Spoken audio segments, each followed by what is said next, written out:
پلار ولګېد او خپل د 18 سالو نوجوان زوی چې دنو په خپل باندې په تومانچه باندې وشته او ختمه کوم. ملګرو دا واقعیا په سمرباغ کې راغلی دی. د دې هلک نوم دی د 18 سالو نوجوان چې دی هلک نوم دی شاهد خان. ملګرو ویډیو راس لګه مکمل وګورئ چې کله د خپل زوی د پلار وشته نو دغه پلار چې دنو دا وتښتید. بیا ویډیو مکمل وګورئ زموږ د لپاره به ډېر ښکلی عبرت دی. هېڅ څه وجه راغلي وه که نه چې پلار ولګېد او د خپل زوی چې دی نو دی یې ویشتو. ملګرو داسې وه که نه چې د دې د هلک دا پلار چې دی دا به ډېر زیات غوسه کېدو، ډېره زیاته غوسه به ورله ورتلله. دا به د کور طرف په زنانو سره لګیا او ډېر زیات به ګرمېدو او په هره خبره به چې دنو ګرمېدو، خبرې به ورسره کولې.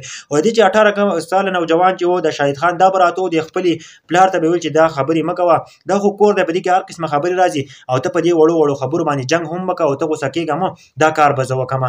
په مخه به ورته داسې ویل خو د دې پلار به ډېر زیات غوسه کېدو، په ښځو باندې به تشدد هم کوه او ښځې به یې ډېرې زیاتې وهلې هم په کور کې.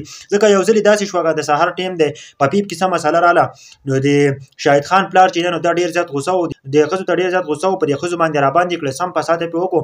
په دې ټیم کې چې دی نو د دې دا زوی راغی شاهد خان او دا ورته وایي که نه چې پلاره ته داسې مه کوه، دا پیپ به زه صحیح کړم او دا پیپ به زه دا اوبه به زه راوتړم. خو دا بیا هم نه قلارېدو. آخر کار د خپل زوی ورته وویل که نه چې بس دی ته قلار شه او ته خاموشه شه، ته داسې خبرې مه کوه. او دا پلار چې دی نو بیا هم نه قلارېدو. د زوی ورته آخر کار داسې خبره وکړله که ته نه قلارېږې نو زه ځم او په تا باندې رپورټ کوم، په تا باندې کمپلین کوم او چې تا جیل ته ویسم. ملګرو نو په دغه ټیم کې چې دی نو پلار د دماغ نور هم ګرم شوي دي او خپله تومانچه چې دی نو راغستې ده او د خپل زوی چې دی نو په دغه ټیم کې چې دی نو ختم کړی دی.